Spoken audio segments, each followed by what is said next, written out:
আসসালামু আলাইকুম রহমতুল্লাহ। যারা হচ্ছে 2022-23 শিক্ষাবর্ষে প্রিলি টু মাস্টার্স নিয়মিততে ভর্তির আবেদন করেছেন, তো তারা অনেকেই প্রশ্ন করতেছেন যে ভাই আমাদের প্রথম মেধা তালিকার রেজাল্ট কবে প্রকাশ করা হবে। তো আজকের ভিডিওতে ওইটাই বলবো।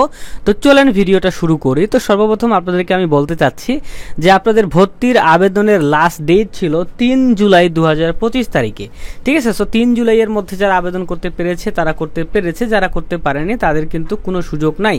তাদেরকে মাস্টার্স প্রিলিমিনারি টু মাস্টার্স প্রাইভেটে ভর্তি হইতে হবে, ওকে, বা আবেদন করতে হবে। তো যাই হোক, এখন যারা নিয়মিততে আবেদন করলো তাদের প্রথম মেধা তালিকা কবে প্রকাশ করা হবে? সো আপনাদের প্রথম মেধা তালিকার রেজাল্টই প্রকাশ করা হবে আজকে কত তারিখ দেখি, আজকে হচ্ছে 6 জুলাই। ঠিক আছে, সো আপনাদের রেজাল্টই প্রকাশ করা হবে 8 জুলাই থেকে 15 জুলাইয়ের মধ্যে আপনাদের কিন্তু প্রথম মেধা তালিকার রেজাল্টটি কিন্তু প্রকাশ করা হবে। কেন প্রকাশ করা হবে? সো আপনারা দেখতে পাচ্ছেন যে অনলাইনে প্রাথমিক আবেদন ফর্ম পূরণের একটা ডেট ছিল, সেটা হচ্ছে 3 জুলাই 2025 তারিখে, এবং যারা 400 টাকা করে জমা দেয় নাই তাদের এই 400 টাকা কলেজে জমা দেওয়ার লাস্ট ডেট হচ্ছে 7 তারিখে। ঠিক আছে, 7 তারিখে, অর্থাৎ আজকের পরের দিনে কিন্তু হচ্ছে টাকা জমা দেওয়ার লাস্ট ডেট।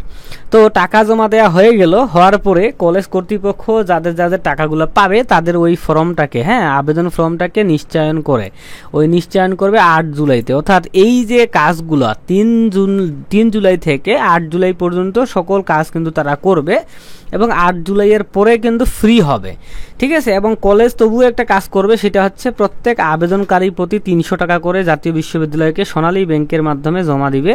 এটা হচ্ছে 9 জুলাই থেকে 15 জুলাইয়ের মধ্যে। তো আমরা আশা করতে পারি 8 জুলাইয়ের পরে, ঠিক আছে, 8 জুলাইয়ের পরে আপনাদের রেজাল্টটা দিবে। এখন আপনারা বলতে পারেন ভাই 8 জুলাইয়ের পরে কয় তারিখে?